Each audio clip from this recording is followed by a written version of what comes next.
Hello, friends. This is Dave Hurwitz, executive editor at ClassicsToday.com, here with great recordings you've never heard of. And this one is a really great recording, and it's just 1,000 pities that most people haven't heard of it.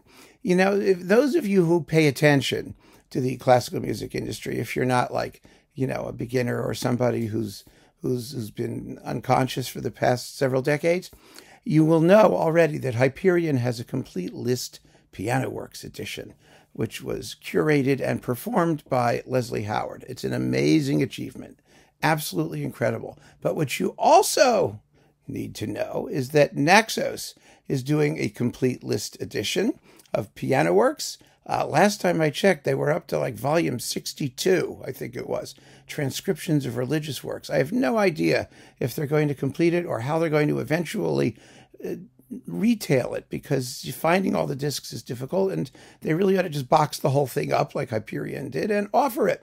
And instead of having one pianist, they have many, which is arguably a better concept, because you can find the best pianist for the specific repertoire. And Liszt repertoire is just, you know, it's vast and far more than any single person can probably handle equally well at all times, however splendid Leslie Howard's edition is, and it is. So I'm going way back to the dawn of time and presenting to you for your delectation Volume 1 of the Naxos Liszt Complete Piano Works edition. It's the kind of thing that's going to get totally lost in the shuffle. You know, who's going to remember, right? If you ever saw it in the first place. But Volume 1 is marvelous. First of all, the pianist is Arnaldo Cohen. Cohen is a Brazilian pianist who's currently working, I believe, at the University of Indiana as a piano professor, and he is a splendid Liszt pianist. He's a splendid pianist generally, but he's a marvelous Liszt pianist. He always was. Always did just terrific stuff. And so this features him, which is a great thing. And the program is just cool. It's the demonic side of Liszt coupled with, you know, sort of the demonic, religious, also late, creepy, spooky, spiritual, nihilistic side of Liszt. I mean, there's just a wonderful, wonderful range of things in here. And it's so much fun. And the very opening is just one of the best things I've ever heard in my life. I'm not kidding. You're going to love it. It's Liszt's transcription of, let me see, there's the thingy here, of Saint-Saëns' Danse macabre. Now, this transcription is one of Liszt's most daring and original, I think, of all of them. In some ways, nobody transcribed things for the piano better than Liszt did. Let's just get that straight. To start out with, whether it's Beethoven symphonies or anything else. I mean, a good, I don't know how much of his output, 50, 60, 70%, is transcriptions of music by other people arranged for the piano, and wonderfully so. Now, the Saint-Saëns Danse macabre is macabre because Saint-Saëns used things like a xylophone and you know, screechy instruments and things here and there, you know, col legno strings, to make the music sound creepy or otherworldly or, you know, whatnot, you know, because he has a whole orchestra to play with. And Liszt does not have a whole orchestra to play with. He has a piano. So what does he do? He makes the macabre elements more macabre harmonically.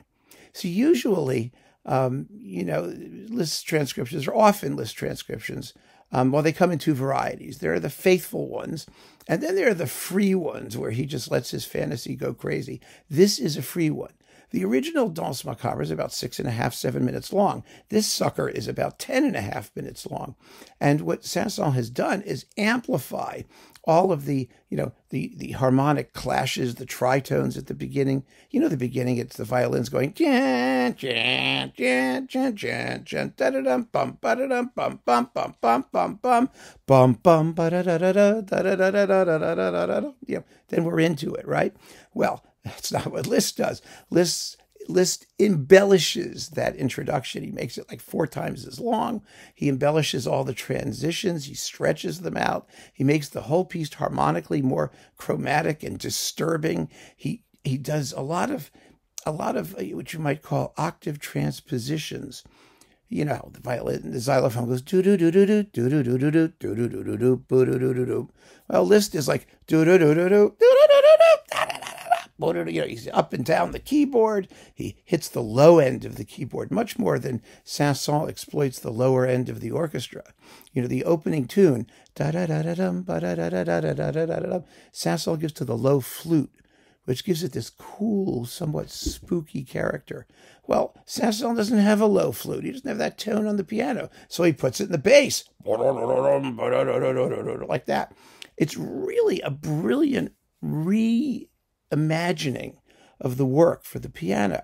And you just got to hear it. If you know the Saint-Saëns Danse macabre, the tone poem, which you should hear because it's in cartoons and things like that, it's just a very famous piece, then you're going to really enjoy hearing this version of it. And as played by Arnaldo Cohen, who just plays the bejesus out of it. It's fantastic. Now, because this is Naxos, I have permission to play samples. And so I have a largish excerpt from the Danse macabre that you really ought to hear. From the beginning, where the violin does its thing, all the way through the initial presentation of the themes. And listen to what Liszt does to this. It's just marvelous.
So it's just an amazing transcription. And by the way, Liszt and Saint-Saëns were very good friends. Liszt played Samson and Delilah in Weimar, and Saint-Saëns dedicated his Third Symphony to him, the Organ Symphony, and they got along really splendidly well. And you would think that hearing what Liszt does to this piece would have freaked out Saint-Saëns, but no, he really enjoyed it. He thought it was marvelous. And it's fascinating because Saint-Saëns has a reputation in musical circles as being kind of conservative and reactive and retrogressive and all this, but he wasn't. He was a progressive, a real progressive, and he and Liszt had a famously cordial relationship. So anyway, that's just the first number on this disc. I mean, just the first number. Next, you get Nuages gris, which is gray clouds, which is one of Liszt's spooky late works, and then from 1881, and then a piece that's just completely indescribable. It's called Unstern, sinistre, disastro. I mean, Unstern is German. It's sort of hard to translate. It's malevolence, an unlucky star, basically. Unstern, it's a foreboding, and then sinister, disaster. It's 5 minutes of completely nutty harmony and stuff. And it's great. It just sounds like nothing else you've ever heard. And then you have one of his grandest of all opera fantasies, the Réminiscences des Huguenots, by the Grand Fantasy Dramatiques, or themes of the opera The Huguenots by Meyerbeer. This is a 20-minute long, unbelievably complicated, gigantic fantasy on themes from the opera. And it was an opera that Liszt was fascinated by, one of his largest works for organ and also two pianos and whatnot, the Adnos fantasy. It's the fantasy on Adnos Salutarum Undum, or whatever it's called. It's the hymn from the Huguenots by Meyerbeer. He loved that opera and took a lot of material from it. And this is one of his greatest operatic fantasies. It's just an incredible piece of music. And then we have both versions of La lugubre gondola. It's not two versions of the same thing. It's two pieces. La lugubre gondola 1 and 2. I mean, the spooky gondola, the lugubrious gondola. I mean, this is late Liszt. And late Liszt was just out there. He's like, boom, way out there in outer space. And then we have just as Impromptu from 1872, a nice little 3 minutes of, a little more normal stuff.